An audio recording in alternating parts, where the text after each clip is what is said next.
Now, Indian Prime Minister Narendra Modi is currently in Jammu and he has inaugurated some of the major infrastructure projects. He visited the Palli panchayat in Samba district. He inaugurated and laid the foundation stone of multiple development initiatives worth more than $296 million. Prime Minister Modi inaugurated the Banihal Kazigund Road Tunnel. Now, the tunnel is 8.45 kilometers long, and it will reduce the distance between Banihal and Kazigund by 16 kilometers. The travel time will be cut by around 1.5 hours. Now, he laid the foundation stone of the Delhi Amritsar Qatar Expressway and inaugurated the 500 kilowatt solar power plant at the Palli village. Prime Minister Modi also laid the foundation stone of the Ratla and Kwar hydroelectric projects. It is an 850 megawatt facility which will be constructed on the Chenab River in Kechwar. Now, this is Prime Minister Modi's first formal public appearance in Jammu and Kashmir since August of 2019. He has already made informal visits to celebrate the festivals with troops stationed along the line of control. Prime Minister Modi will participate in the celebration of the National Panchayati Raj Day. It is celebrated to increase awareness about the panchayats and gram sabhas. Now, these are institutions of local self-governments for the rural areas and are mandated by the Constitution. These factions have their roles, responsibilities, and concerns for their particular areas. India's former Prime Minister, Dr. Manmohan Singh, declared the first National Panchayati Raj Day in 2010. Ahead of the visit, 6 terrorists were killed in 2 different encounters. 2 terrorists were killed in the Jalalabad area of Sunjwan in Jammu. The encounter was led by a joint team of police and paramilitary forces. Now, Jammu police had a specific input about the presence of the terrorists in the area. A coordinated search operation was launched. The Chief Education Officer of Jammu ordered the closure of all of the schools which fall in a 5-kilometer radius of the encounter site. The Jammu and Kashmir police called it a successful operation as they managed to kill the longest surviving terrorist commander of the Lashkar-e-Taiba.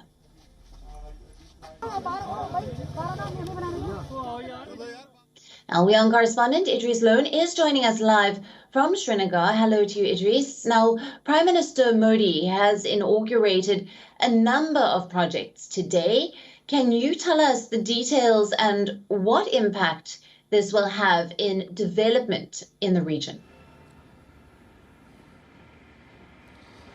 Well, absolutely, Alison.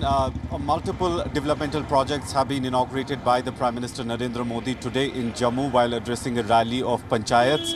Let me tell you, the most important projects that are being inaugurated are the first one, 2 hydropower projects which are on the Chenab River have been inaugurated by him, which is costing the government at around 10,000 crores.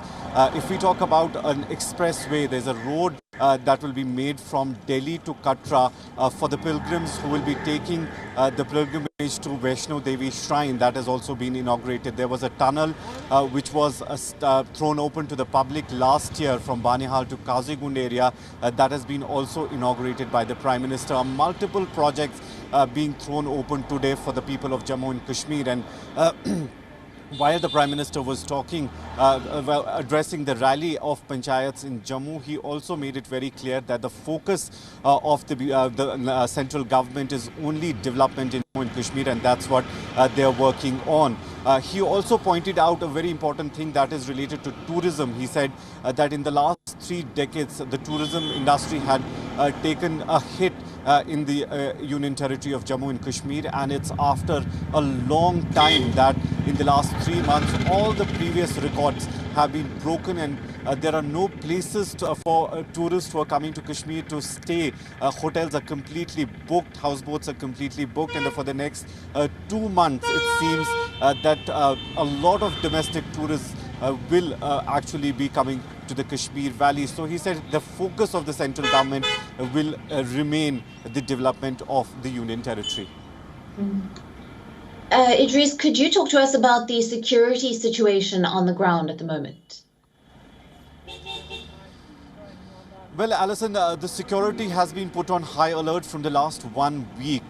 There were multiple encounters and operations that took place in the last 2 days. One encounter that took place in Jammu Sunjwan area was a big success for the security forces. 2 Pakistani Fedayeen militants were killed in that encounter. Jammu and Kashmir police had earlier said that both of them had come to carry out a suicide attack around the PM's rally, and it was a big success for the forces that they got a tip-off about their presence and killed both the militants before they could carry out an attack.